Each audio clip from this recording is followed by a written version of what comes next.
Meus prezados irmãos, boa noite. Que a doce e suavíssima paz de Jesus nos envolva. Hoje é dia 11 de julho de 2022. Estamos iniciando os trabalhos na casa de Abel Sebastião de Almeida. Rogando sempre a Deus, nosso Pai de infinito amor e misericórdia, a Jesus, nosso querido e amoroso Mestre, que estejam sempre conosco, né? Nos amparando, nos sustentando.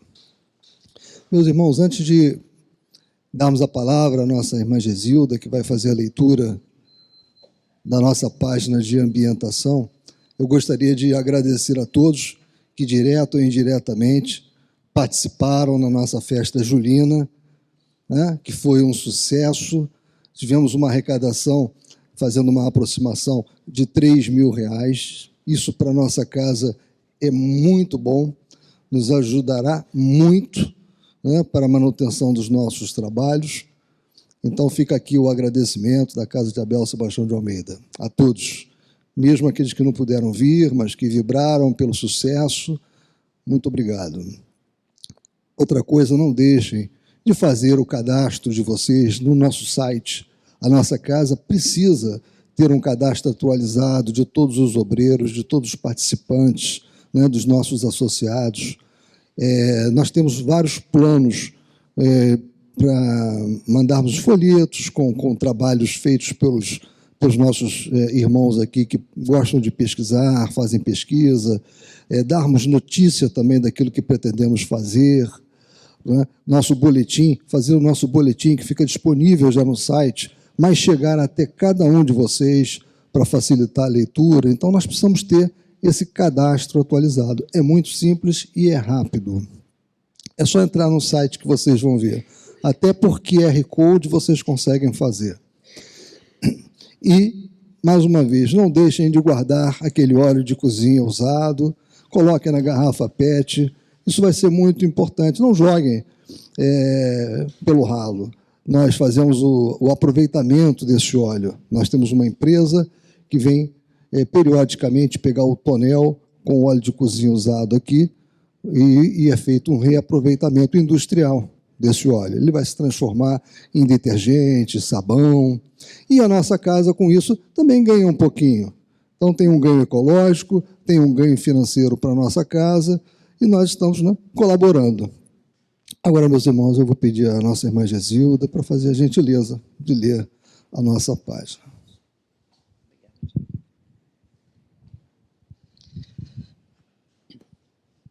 Boa noite, meus irmãos. Então, vamos fazer a leitura de uma página que servirá para a nossa harmonização e preparação dos trabalhos. Não queiras saber.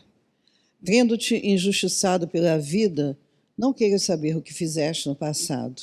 Não te arrisques a remexer feridas que ainda não cicatrizaram. Há grande possibilidade de teres sido, em vidas anteriores, o que, sob o aspecto negativo, não imaginas que foste. As tuas mãos, com certeza, mais apedrejaram que abençoaram. Provavelmente, semeastes mais espinhos do que flores. Se essa, talvez, ao longo dos milênios, esteja sendo a tua mais proveitosa experiência no corpo, podes deduzir como devem ter sido as demais. Essa página é belíssima, desculpe a observação. Livro Pai, Perdoa-lhes do Espírito, Irmão José, e a psicografia de Carlos Bacelli. Também. Eu não queria saber tocar para frente.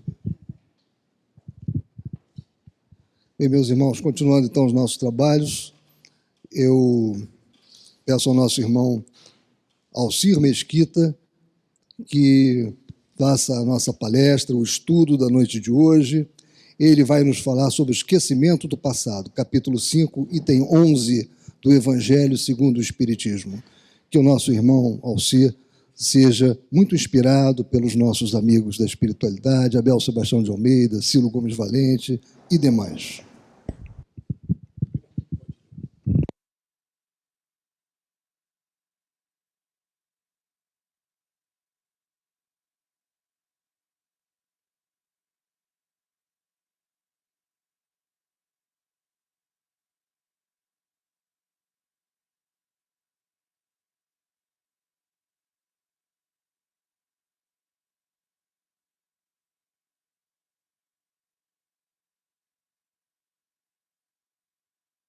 Não, agora vai falar. Agora falou. Erro de operador. O pior erro é o erro do operador, né? Então, essa página lindíssima, né, que nos fala sobre a nossa caminhada evolutiva, a gente tem que entender um pouquinho. Então, antes de falar de esquecimento passado, eu queria falar com vocês um pouquinho sobre como é essa nossa caminhada evolutiva e por que o esquecimento, né? Aliás, eu brinco sempre com vocês, os mais antigos vão recordar, que eu digo que o esquecimento do passado é o beneplácito do palestrante espírita, né? Porque se vocês soubessem o que eu fiz nas encarnações passadas, certamente vocês não estariam aqui me ouvindo, né? Porque a gente tem que levar em conta que a nossa caminhada é sempre aperfeiçoamento. Nós estamos sempre nos aperfeiçoando.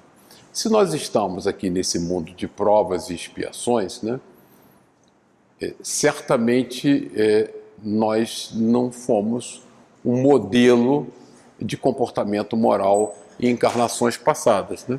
Vide os sofrimentos que a humanidade está defrontando, né? As angústias, as dores, as penas, né? As guerras fratricidas. Esse cenário todo é fruto de um karma pesado, de pessoas que trazem dívidas enormes do passado. Então trazemos dívidas importantes do passado, né? A gente tem aquela ilusão de que fomos príncipes, princesas e não sei o quê. Na verdade não fomos nada disso e fomos pessoas da pior espécie. Então Kardec trata muito bem isso no capítulo 5 e nós vamos trabalhar um pouco sobre esse tema. Eu peguei uma história a partir do Livro dos Espíritos, que é o seguinte: quem somos nós, né? A gente tem que... É repetitivo, mas é importante nós termos a consciência de quem somos nós, né? Então, de acordo com o Livro dos Espíritos, nós fomos criados por Deus como espíritos simples e ignorantes. E é a nossa saga, né? Porque Deus nos cria simples e ignorantes, e esse aperfeiçoamento moral, essa escalada evolutiva para chegarmos a sermos espíritos de luz, é um burilamento permanente na nossa vida. E a encarnação é um instrumento desse aprimoramento. Então, a cada trecho, né, a cada período entre duas encarnações, que nós chamamos de erraticidade, nós voltamos ao planeta Terra num desafio de aprimoramento. Nós vamos ver bem isso com muita clareza aqui. Eu trouxe um material bem interessante. E reencarnamos continuamente, é um processo contínuo, de modo a evoluirmos no aspecto moral e intelectual. Esse é o grande objetivo, né? As duas asas alvinitentes da angelitude, que nos vão levar à situação de espíritos puros, até nos tornarmos espíritos puros. Com esse objetivo, temos todo o tempo da eternidade. Inclusive, Kardec, no Livro dos Espíritos, faz uma pergunta aos espíritos seguinte: quantas encarnações até chegarmos lá? Não tem resposta. Por quê? Depende de cada um de nós. Como nós temos livre-arbítrio, uns podem se aprimorar moral e intelectualmente mais rápido, outros podem patinar, né? Como nós não retrogradamos, não andamos para trás, nós ficamos estagnados, parados ali. Muitos de nós ficam estagnados por muitas e muitas e muitas encarnações. Infelizmente, é um processo doloroso, mas é uma opção nossa. E nossas encarnações sempre nos oferecem múltiplas oportunidades de aprendizados, que ocorrem conforme a lei de ação e reação. Então, tudo que nós estamos vivendo nessa vida tem conexão precisa e exata com as nossas dívidas do passado, com o nosso comportamento errado do passado. Ele nos traz consequências, né? A semeadura é livre, a colheita é obrigatória, e nessa encarnação somos obrigados a conviver com os resultados daquela prática errada, né? Na qual as experiências das existências passadas influenciam nas provas que temos de superar em cada nova encarnação. Nunca retroagimos e sempre aprimoramos o nosso intelecto em cada romagem terrena. Entretanto, devido ao nosso livre-arbítrio, podemos fazer escolhas equivocadas, contraindo débitos morais ou mesmo nada produzir de útil. Acontece, permanecendo estacionado em nossa evolução moral. Para que isso seja evitado, os espíritos superiores atuam nos dois planos da vida, material e espiritual, podendo nos conduzir para as encarnações compulsórias, em expiações dolorosas, em que a dor gradativamente desperta a nossa espiritualidade. Então a gente tem que entender que alguma das experiências dolorosas que nós vivenciamos buscam nos provocar, fazer com que a gente mude esse padrão de comportamento. E no túmulo de Kardec, a homenagem que se fez a Kardec, reforça-se isso, né? O que está escrito lá em Père Lachaise, no túmulo de Kardec? É um dolmen, né?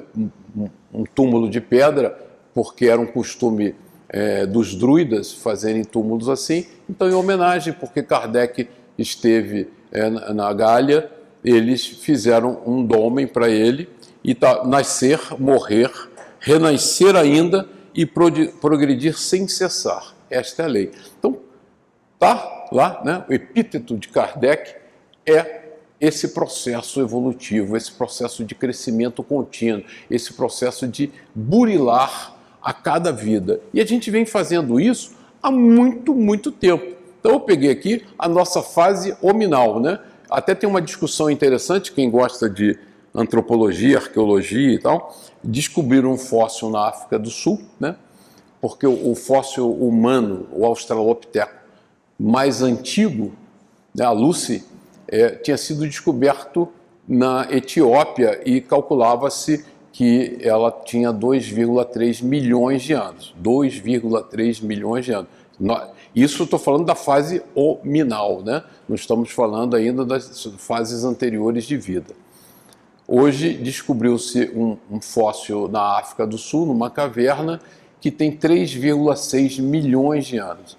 Então, isso é importante porque é esse processo, né? Quanto demora, né? Quão longo é esse processo? A gente pensa que essas coisas são instantâneas, mas essas coisas são complexas, né? Nós, para conquistarmos novos padrões de comportamento moral e intelectual, nós temos que burilar o nosso eu, né? Severamente. Então, é um exercício contínuo, que alguns de nós se dedicam com mais afinco e outros levam de forma mais irresponsável, o que significa que uns vão ter muito mais encarnações do que os outros.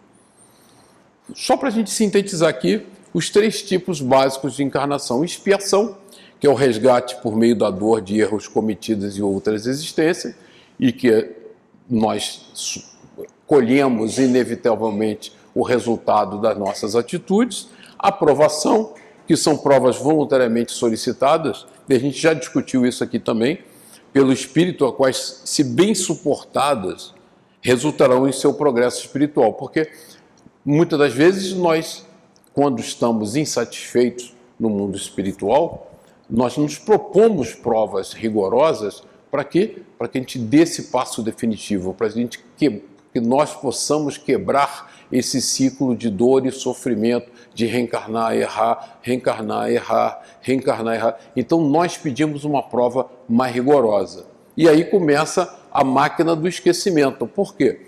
Se eu lembro de tudo do passado, a probabilidade de eu acertar é muito menor. E a missão, né? Que é a realização de qualquer tarefa, grande ou pequena, de grande ou pequena relevância, que a gente se propõe para auxiliar. Então vamos lá. Ninguém reencarna sem um planejamento reencarnatório rigorosíssimo, né? Essa charge é uma brincadeira interessante, mas você vê que o corpo físico que esse espírito está escolhendo, ele é um amputado, né? Então, ele não está escolhendo nascer num corpo perfeito, ele já está escolhendo. Isso acontece conosco com muita frequência, né? Porque a gente quer vivenciar uma experiência que nos aprimore, que nos faça crescer. E se nós queremos vivenciar alguma coisa absolutamente nova, nós temos que partir de bases novas e não a partir daquela memória que está contaminada, que está, diz o texto nosso da página de preparo, né? Nós provavelmente doamos com a mão menos do que provocamos a dor no nosso semelhante. Então, eu peguei um trabalho maravilhoso, não é de uma espírita, é de uma psicóloga americana famosa, uma especialista em regressão de memória, a doutora Ellen Van Baar. Ela fez 1.100 casos, olha que coisa curiosa, ela fez 1.100 regressões rigorosas, metodologia científica, ela anotou e checou a informação daqueles espíritos. De 1.100 questionários que ela submeteu, apenas 12 tinham discrepâncias de comportamento. Ela foi pesquisar aquela informação, em 12 não quer dizer que não fosse verdade, mas ela encontrou discrepâncias de comportamento. E o que nós, espíritos que estavam, no caso, sendo entrevistados pela doutora Ellen, disseram o que vieram fazer no planeta Terra de novo? Terminar tarefas inacabadas. Acontece muito conosco isso, né? Por que acontece? Nós maltratamos o nosso corpo físico. O nosso corpo físico, vocês sabem, tem um volume, uma quantidade de fluido vital, que é a nossa bateria, que nos mantém alertas e trabalhando e operantes. Nós maltratamos o nosso corpo físico, dormimos mal, cuidamos mal e vamos desgastando aquele corpo físico. Desencarnamos antecipadamente. Então, deixamos de cumprir um volume razoável de tarefas comprometidas, porque você se lembra ali da palestra anterior, quando você reencarna, você assume um plano reencarnatório detalhado com seus mentores espirituais, no detalhe do detalhe. Quando você esgota precipitadamente o seu fluido vital por maltrato do corpo físico, você encerra a sua vida antes do planejado e deixa tarefas inacabadas. Vocês lembram, quem lembra de André Luiz, ele é recebido como suicida. Muitos são recebidos no mundo espiritual como suicidas. E a perplexidade nossa qual é? Mas eu não me suicidei. Não, você suicidou. Você não tirou a sua vida, mas você atalhou a sua caminhada. Então você veio aqui para viver encarnado 80, 90 anos e desencarnou com 60. Você ficou devendo 20. Né? Está na contabilidade, está devendo. Então, terminar tarefas inacabadas. Inclusive, esse está aqui no ar, porque foi o primeiro item desses 1.100 espíritos. Corrigir erros cometidos em outras encarnações. É um somatório, né? Não é causa única. Né? Nós não terminamos as tarefas, nós cometemos erros, desenvolver capacidades interiormente e espiritualmente. Quer dizer, nós queremos desenvolver capacidades. Como seremos espíritos puros? Nós temos que ter o conhecimento global do universo. E esse conhecimento, para ser conquistado, é muita energia, né? Numa encarnação, às vezes a gente se propõe a aprender alguma coisa e a gente sabe que fica no caminho porque não consegue, né? Ah, vou aprender a tocar violão. E fica no caminho, porque dá trabalho, né? Tem que treinar, dói o dedo, e não sei o que, a gente desiste. É assim também na vida, né, espiritual. É igualzinho, né? Tudo que a gente reproduz aqui é o que a gente traz da vida espiritual. Superar limites ou romper barreiras e restrições. Alcançar maior aprendizado sobre várias questões. É sempre na questão, aprender e burilar o caráter. Aprender a amar sem posse ou apegos, superar o medo, desenvolver a humildade, amar as pessoas verdadeiramente. Isso aqui é um testemunho de uma pesquisadora, publicado, é uma tese de doutorado dela. Não é um trabalho espírita, não é Chico, não é psicografia de André Luiz, não é Joana de Ângeles. Essa é uma professora respeitadíssima, que fez um trabalho seríssimo, muito aceito pelo mundo acadêmico, que fala sobre reencarnação de forma científica. Então a gente pensa assim, reencarnação não está comprovada. Não só está comprovada, como está fartamente documentada e testada, porque ela usou metodologia científica rigorosa para chegar a essas conclusões. Então a gente volta a Kardec, e Kardec no Evangelho fala sobre parentela corporal e parentela espiritual, para a gente entender um pouco isso, né? que é um aspecto importante do nosso planejamento reencarnatório. Os laços do sangue não criam forçosamente os liames entre os espíritos. Nós vamos ver isso aqui agora. O corpo procede do corpo, então é uma herança genética dos nossos pais. O corpo que nós temos é uma herança genética do nosso pai, plasmado pelas forças, pela tessitura do nosso perispírito. Mas o espírito não procede do espírito. Então, quando eu reencarnei, não foi o meu pai e minha mãe que me geraram. Eu sou um espírito milenar, né, com uma história longa, que porventura estão reencarnando naquele lar. O espírito já existia antes da formação do corpo. Não é o pai quem cria o espírito de seu filho. Ele mais não faz do que fornecer o invólucro corpóreo, cumprindo-lhe, no entanto, auxiliar o desenvolvimento intelectual e moral do filho para fazê-lo progredir. Então vamos mais um pouquinho em Kardec. Os que encarnam numa família, sobretudo como parentes próximos, são, as mais das vezes, espíritos simpáticos. Então, muitas das vezes a nossa família é formado por espíritos que têm um laço de simpatia. São famílias espirituais, né, que se reúnem na matéria porque têm identidade de valores, ligados por anteriores relações que se expressam por uma afeição recíproca na vida terrena. Mas também pode acontecer sejam completamente estranhos uns aos outros, esses espíritos, afastados entre si por antipatias igualmente anteriores. Então, a estruturação, o planejamento, isso que eu quis buscar aqui, a charge da reencarnação. A reencarnação é um planejamento elaboradíssimo, é um estudo muito aprofundado. Então, quando você forma o meio onde alguém vai reencarnar, todas essas variáveis foram analisadas, né? As suas relações com os outros membros da família, a sua relação no meio social que você vai viver, a relação no país que você vai reencarnar, no bairro que você vai viver. Essas coisas não aconteceu, não, nada aconteceu por acaso. E aquilo ali é feito no nível de detalhes impressionante. Não são os da consanguinidade os verdadeiros laços de família. Kardec nos alerta que os laços verdadeiros que nos unem são os laços espirituais, né?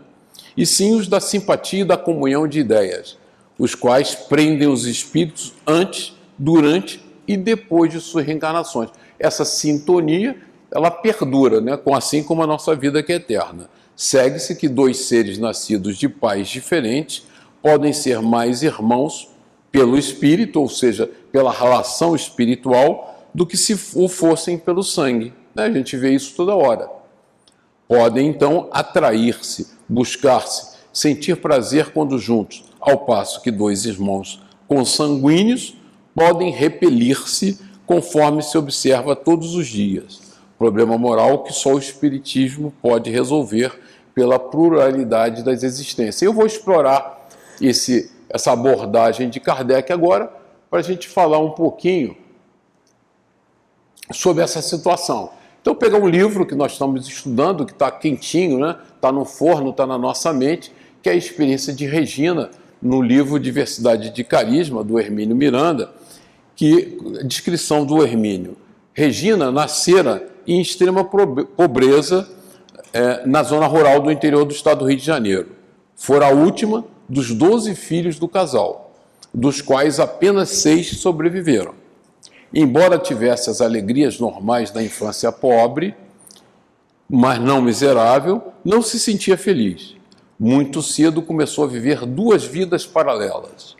Uma na casinha singela, de piso de terra batida e paredes de pau a pique, a outra num mundo tão real quanto aquele em luxuosos e amplos ambientes, ricamente decorados, imobiliados, forrados de tapetes e revestidos de cortinas imponentes, nas quais predominavam os tons de vermelho e ouro, na imponência do veludo que descia das alturas até o assoalho.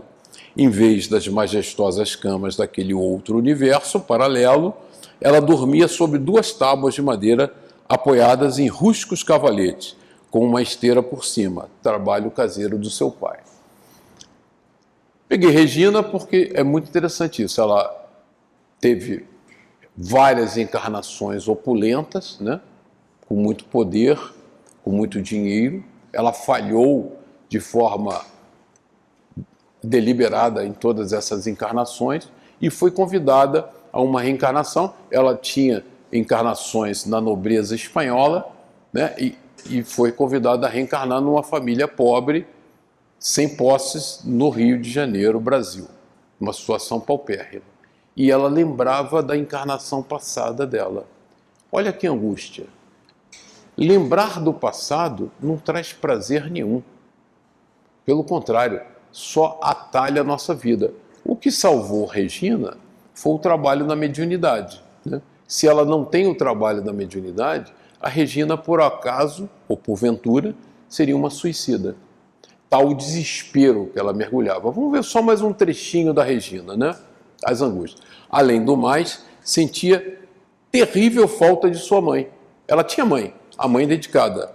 Ou seja, tinha mãe, como todo mundo, mas sabia que aquela não era a sua mãe.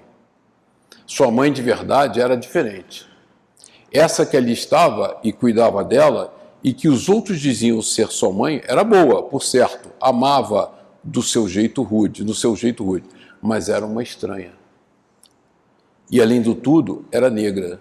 A mãe verdadeira era branca, carinhosa, beijava com frequência e pegava no colo. Aquela ali não fazia nada disso. Por isso tinha inexplicáveis angústias. Chorava sem motivo aparente, sofria de indefinidas saudades, vagas, incompreensíveis. Onde estaria sua gente? Seus pais, seus amigos, a casa rica, a família, enfim. Então, a gente tem um caso concreto de Regina, do livro, recomendo ler, Diversidade de Carisma, de Hermínio Miranda. Aliás, quem quiser, estamos estudando o livro toda quarta-feira, mesmo quem não vem à nossa casa, TV e Rádio Abel, vocês terão o prazer de acompanhar esse livro lindíssimo, que conta a história dessa médium que tinha clareza absoluta de como foram as suas encarnações passadas. Até que ela entendesse isso, essa fenomenologia, ela sofreu muito, né? Imagina você num lugar, né, numa casa humilde, num casebre, e lembrando que você tinha uma casa opulenta, com todo conforto, com uma outra família. Quer dizer, é acordar sofrendo e dormir sofrendo, é um pesadelo contínuo. Quer dizer, lembrar do passado, para ela, só teve uma utilidade, é que ela precisava sofrer mais do que só reencarnar, né? Não é por acaso que ela lembrava, né? Nós não lembramos, eu agradeço todo dia de não lembrar de nada, todo dia, rapaz, puxa vida, que sorte. Mas ela não, né? E aí Joana de Ângeles nos fala o seguinte, até vou ler um trechinho que eu acabei não botando ali, mas eu leio para vocês. Uma coisa física para o esquecimento?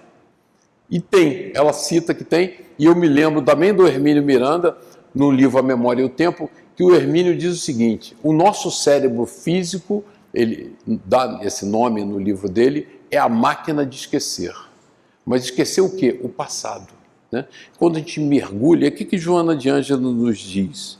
Sim, o espírito reencarnado registra clara e conscientemente apenas o que passa pelos 5 sentidos.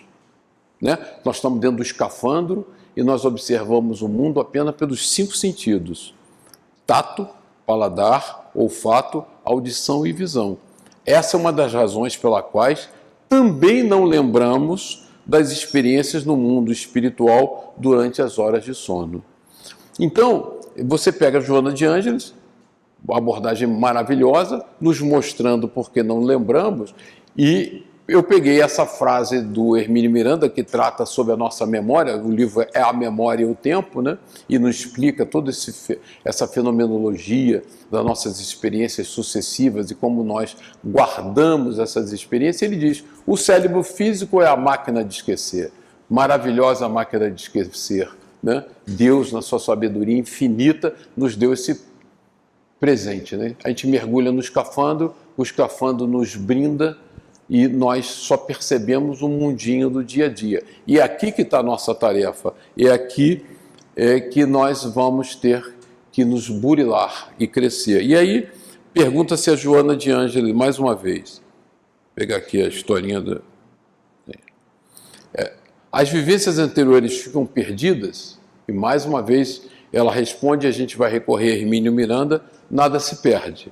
Ficam resguardadas nos arquivos do inconsciente, que se localiza na intimidade do espírito, o ser imortal. Então o Hermínio nos traz com muita clareza isso, né?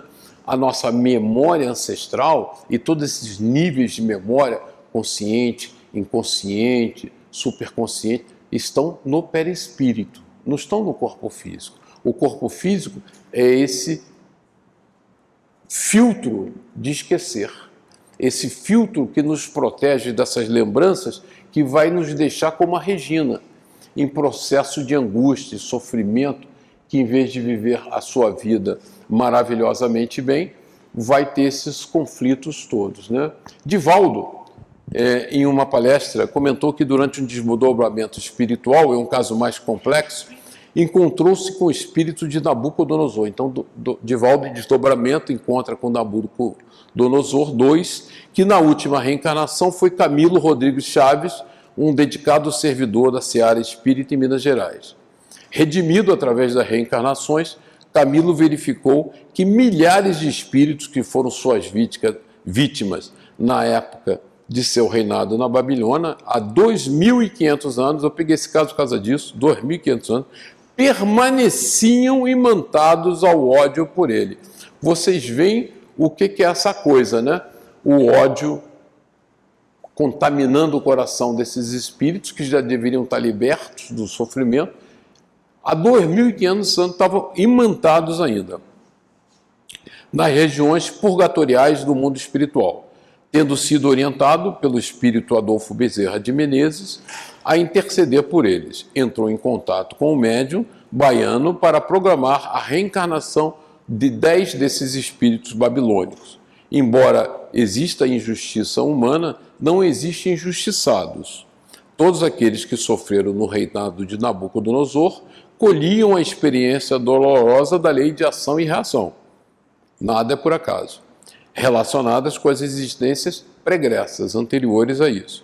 Esses espíritos, ao desencarnar, estavam quites com a justiça divina e poderiam ter seguido rumo a planos espirituais mais elevados. Entretanto, ao se deixarem levar pelo ódio, anularam a prova expiatória que vivenciaram, agravando seu roteiro evolutivo ao entrarem em um estado de perturbação mental que os estacionou nessas regiões trevosas até os dias atuais. Então, são espíritos umbralinos que há 2.500 anos, alimentados por esse ódio, estavam ali estagnados, né? Não evoluíam. Agora, imagine esses 10 que tiveram o mérito de reencarnar, que reencarnam aqui no Brasil também. Imagine que eles lembrem, né? Coitado do Camilo Rodrigues Chaves, que eu não sei quem é, mas tá bom, né? Esses 10 espíritos iam fazer a primeira coisa, perseguir o Camilo, porque ele foi o nosso algoz, ele é o culpado de tudo. Como nós temos essa alegria imensa de não lembrarmos, reencarnaram e foram se libertar desse processo doloroso de ódio, dor e sofrimento. Vambar fez mais uma pergunta, doutora Ellen. Queria saber se parentes e amigos atuais possuíam experiências em vínculos de vida passada. Ela fez essa pergunta direta. Ela verificou que 87% desses 1.100 entrevistados responderam que sim. Já conheciam muitos parentes e amigos de outras existências. E apenas 13% dos sujeitos responderam que não. Os que não sabiam responder à pergunta. Vambar diz que dos 87% a responderem afirmativamente, foi possível tirar algumas conclusões. Houve impressionante variação nos relacionamentos configurados. Pais nesta vida íntima tinham sido amantes no passado. Mães tinham vindo como irmãos, amigas, irmãs, filhos. Mães na vida atual tinham vindo como pais, amigos, irmãos, irmãs, filhos. Nada havia de totalmente consistente na maneira pela qual as pessoas nessa existência se relacionavam em vidas passadas. Vambar, então, concluiu que não havia nenhum padrão encarnatório com relação a diferentes posições. Mas você vê o seguinte, como esse nível de relações é muito distinto, né? Quando você reencarna, se você tem uma memória clara do que aconteceu no passado, isso inevitavelmente vai afetar a relação, né? Não tem como construir uma relação nova, porque nós estamos impregnados pelas lembranças do passado. E aí eu peguei um caso aqui, imagina essa menininha, um pai bastante bom, mas bastante duro e rigoroso, né? Bastante severo, às vezes um pouco cruel, peguei uma figura significativa, na encarnação seguinte ela é mãe dele. Será que ela vai ser aquela mãe dócil, doce, suave, ou vai tender a ser tão rigorosa com ele como ele foi com ela, já que ela lembra? O que vocês acham, sugestivamente? Qual é a impressão que vocês têm? Candidatos? Vamos lá.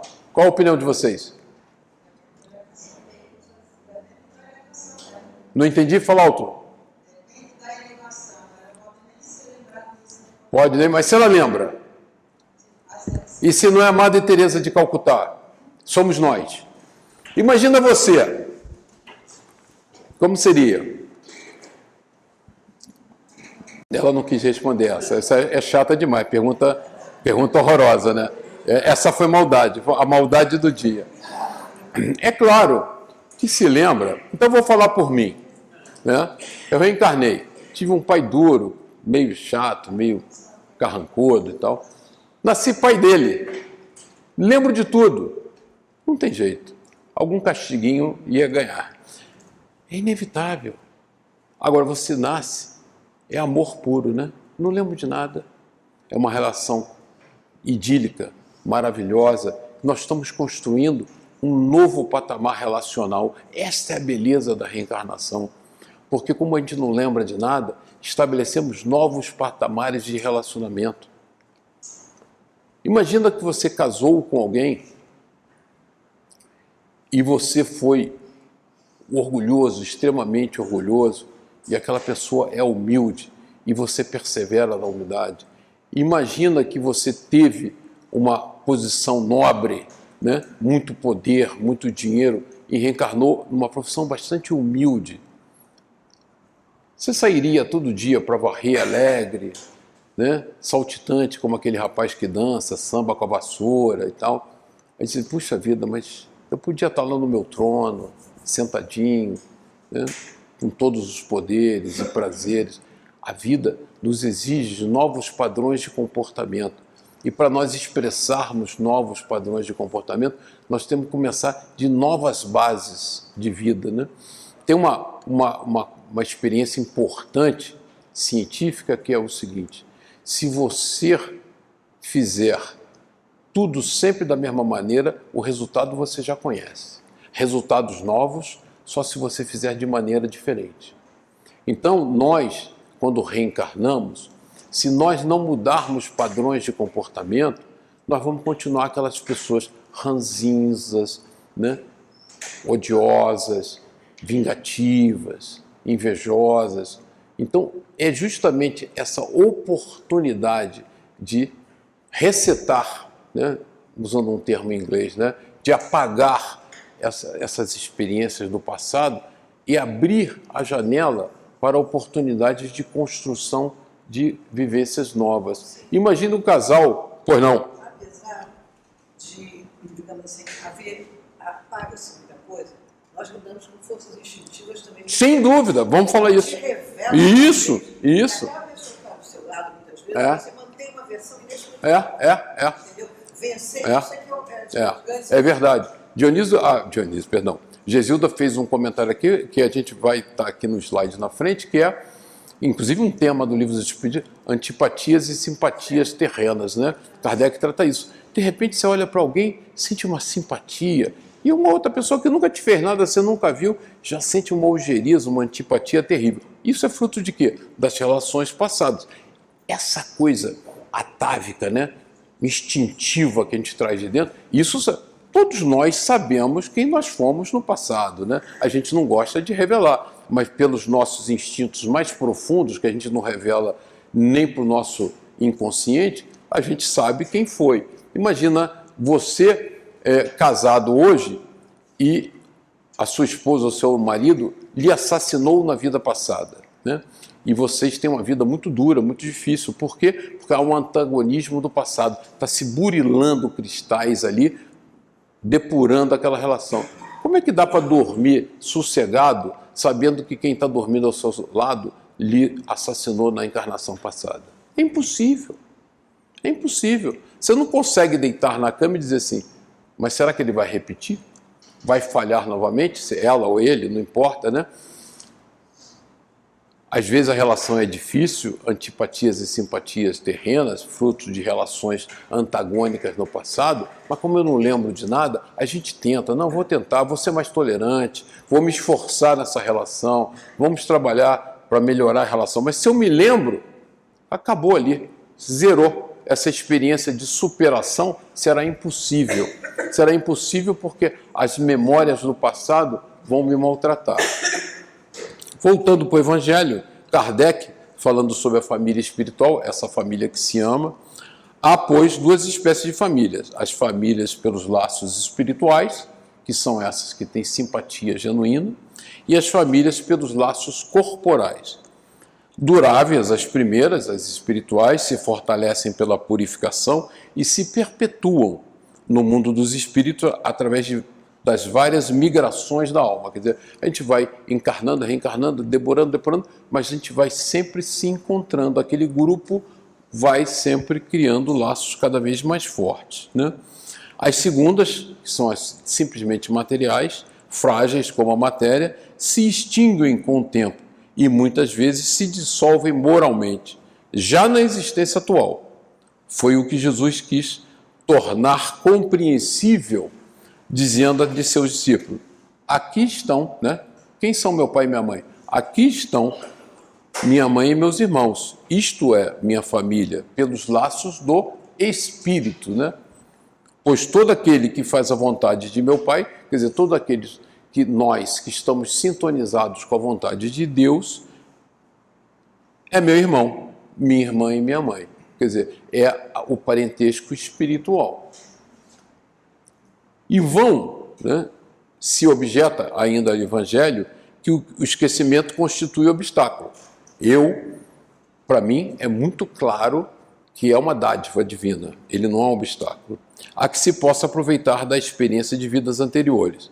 Porque, o que a Gesilda comentou ainda há pouco, a gente esquece os fatos, mas tem um instinto que nos guia, que nos orienta, que nos caminha. Com efeito, a lembrança traria gravíssimos inconvenientes. Poderia, em certos casos, humilhar-nos singularmente ou então exaltar-nos o orgulho, né? Aquele caso que eu botei ali das duas profissões. E assim, entravar o nosso livre-arbítrio. Em todas as circunstâncias, acarretaria inevitável perturbação nas relações sociais. Frequentemente, o espírito renasce no mesmo meio em que já viveu. Isso é muito comum entre nós, estabelecendo de novo relações com as mesmas pessoas a fim de reparar o mal que lhes haja feito. Isso você só consegue reparar se você apagar o passado. Se reconhecesse nelas as quem odiara, quiçá o ódio se lhe despertaria outra vez no íntimo. De todo modo, ele se sentiria humilhado em presença daqueles a quem houvesse ofendido. E eu gosto de citar esse caso do casal, né? Porque a gente vê aí constantemente inimizades tão profundas que levam ao assassinato. E aquelas duas pessoas voltam casadas, formando um casal.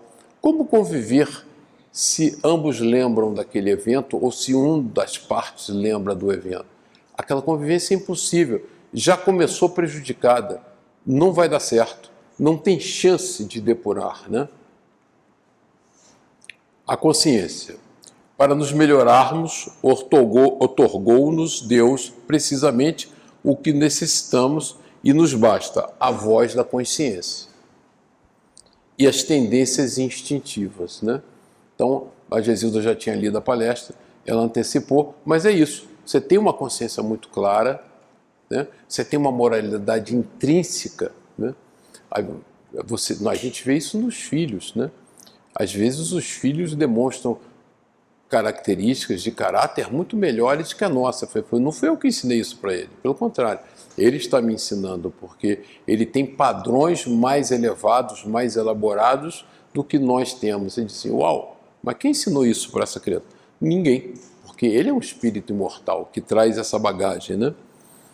Priva-nos do que nos seria prejudicial. Ao nascer, traz o homem consigo o que adquiriu no passado. Nasce qual se fez em cada existência e tem um novo ponto de partida. Pouco lhe importa saber o que foi antes. Se vê punido é que praticou o mal. Quer dizer, se sofremos é que praticamos algum ato que levou a isso. Suas atuais tendências más indicam o que lhe resta corrigir em si próprio.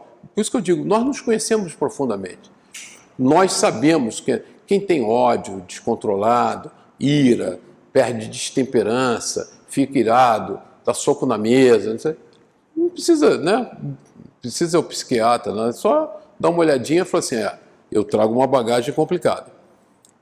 Nenhum traço mais... As boas resoluções que tomou são a voz da consciência, advertindo-o do que é bem e do que é mal, dando-lhe força para resistir à tentação. Então a gente tem esse guia, que é a nossa consciência, né? E aquela lembrança lá no fundo que nos orienta, né? Fora, lógico, a opinião e a intercessão dos nossos protetores que estão a todo momento ali no nosso ouvido. Tchan, tchan, tchan. É que a gente é surdo, né? Mas eles não se cansam, estão sempre ali nos orientando. Vai por esse caminho, não vai por aquele que vai dar mal, e você vai quebrar a cara, por favor, e não sei o quê. Infelizmente, a gente deixa os nossos protetores falando, e não fala. Como dizia Joana de Ângeles, o esquecimento é temporário. Por que é temporário?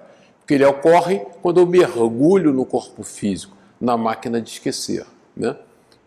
Quando eu saio do corpo físico, eu recobro integralmente as minhas capacidades e recordações, né? O que acontece conosco ao desencarnarmos?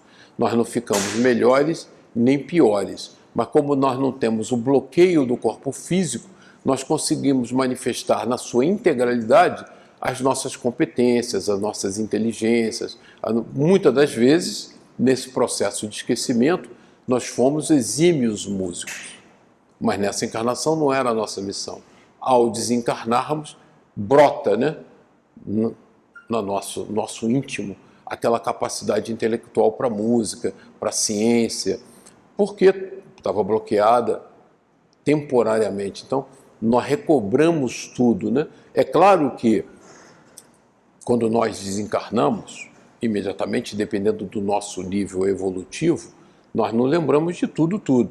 Espíritos mais evoluídos lembram 2, 3 encarnações para trás. Alguns mal lembram da última. Então, esse estado de evolução moral e equilíbrio que vai nos definir o quanto nós vamos acessar aqueles arquivos de memória que estão no nosso perispírito e nos permitir avaliar a nossa caminhada evolutiva, né? Se nós somos muito equilibrados e muito evoluídos, nós acessamos essa bagagem de memória de encarnações anteriores, 2, 3 encarnações para trás, e conseguimos fazer uma nítida avaliação da nossa caminhada. Quando nós não temos esse grau evolutivo,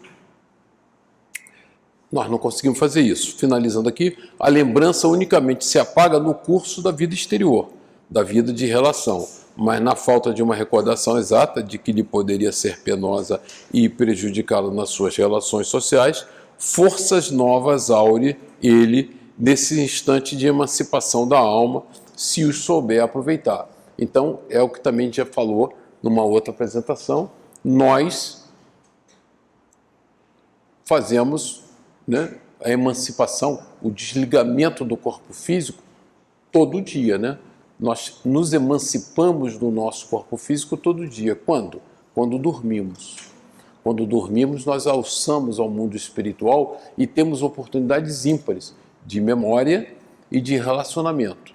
Então, precisamos cuidar adequadamente desses momentos de repouso, porque não são única e exclusivamente repousos do corpo físico, mas repousos importantes para nós espíritos imortais que vamos beber na fonte da vida espiritual, né? Na relação com nossos amigos espirituais, nossos mentores, em experiências construtivas, em experiências maravilhosas. Muitas das vezes, como nós nos zelamos por esse momento, daí a necessidade da prece.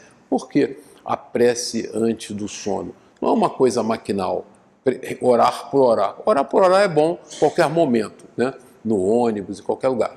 Mas orar antes de dormir é um preparo para que você possa ir para lugares proveitosos naquele momento de desdobramento do corpo físico.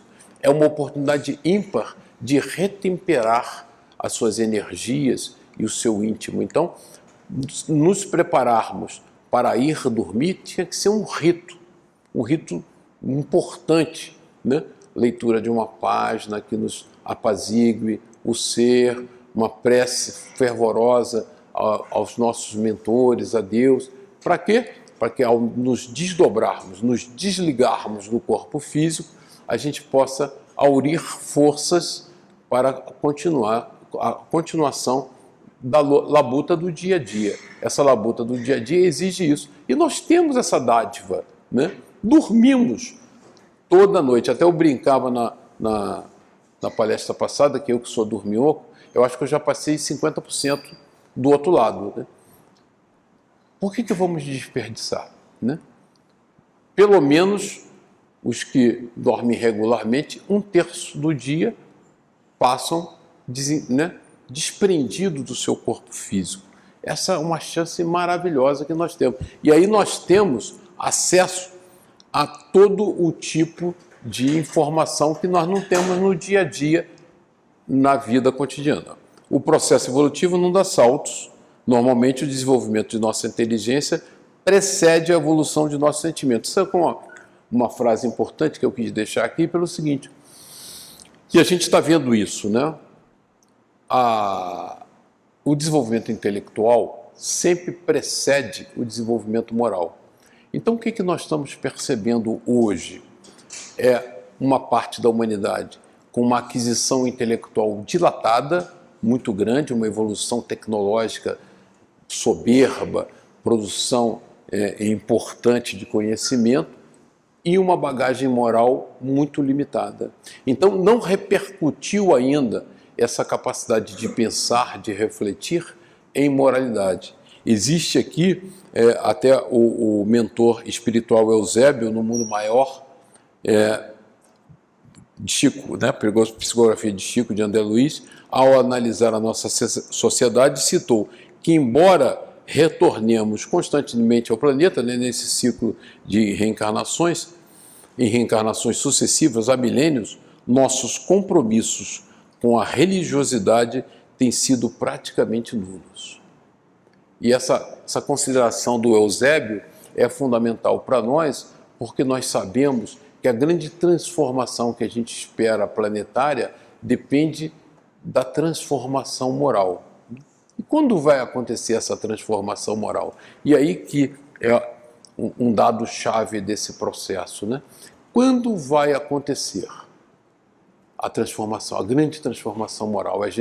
Aí tem gente que diz cabalisticamente, não, segundo os maias, no ano não sei o quê, quando a soma dos números, não sei o quê, não. A transformação moral depende única e exclusivamente de nós, de cada um de nós individualmente.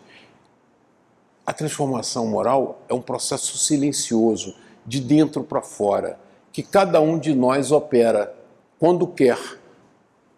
Então, se nós queremos mudar tudo, queremos um mundo melhor, cada um de nós tem que começar a se mudar, a se transformar numa pessoa mais caridosa, mais bondosa, mais tolerante. E aí vai ser como? Vai ser um cataclisma que vai nos levar a fazer isso? Vai ser um guru que vai nascer? É o Messias? Não, não, não. É a consciência íntima de cada um de nós, né? Ao bebermos na água do Espiritismo, o que tem que acontecer é essa transformação precisa de cada um. E como depende da vontade, que é uma coisa que não é muito forte na nossa, né? Vontade é uma coisa que a gente não tem muito, a gente vai retardando esse processo e fica esperando o milagre. Vai vir um enviado de Deus que vai transformar o mundo. Não. Os enviados já vieram, as multidões, está aí a produção, né, mediúnica, brutal, né? Se dependesse de comunicação mediúnica maravilhosa para nós nos transformarmos, o mundo estaria transformado há muito tempo. São milhares de mensagens de Emmanuel, de Joana de Ângelo, né? E o que mudou na gente? Em cada um de nós individualmente. O que mudou? Nada. Esse é o perigo.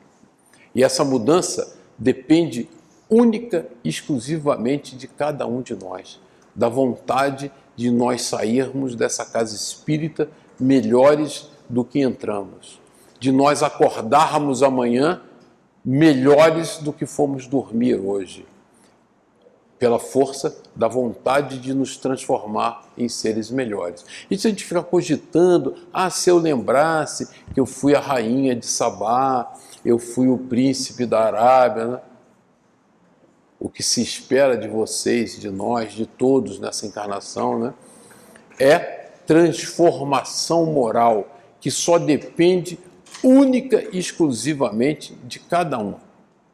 Então, não vai acontecer nenhum milagre, não vai vir nenhum Messias, não vai vir nenhum cataclisma, não vai acontecer nada do céu, só cai chuva. E nesse período nem chover está chovendo mais. Aqui. É transformação. Então, tem uma coisa maravilhosa, né, nessa percepção de vida. Primeiro que a gente fica um pouco triste. Por que nós nos alteramos antes? Já que só depende de nós. Mas tem uma alegria. Só depende de nós. Só depende de nós. Esse processo está nas nossas mãos. Esse processo de transformação do planeta, do mundo, da sociedade, está na mão de cada um. Porque a transformação individual para seres melhores de cada um de nós é que nós construiremos um mundo melhor. Então vocês estão no timão, no leme, no comando da grande transformação mundial, que é a transformação de cada um. A responsabilidade é íntima, é pessoal. Ninguém, né? Não adianta a gente vir à casa espírita, ler livro, palestra, beber litros de água fluídica, tomar 300 passes. Se nós não mudarmos o comportamento, nada muda na nossa vida. Só muda se nós formos moralmente melhores. Ser cristão é seguir as pegadas do Cristo, não é verbalizar as palavras e as frases do Cristo que ele não escreveu. E isso é o grande tesouro que a doutrina nos lega, ela apaga, né? Vou mostrar aqui o slide derradeiro aqui, para acabar, porque senão eu vou falar demais. Está na hora, terminou meu horário. A indulgência divina, o esquecimento do passado, a oportunidade de sucesso, né?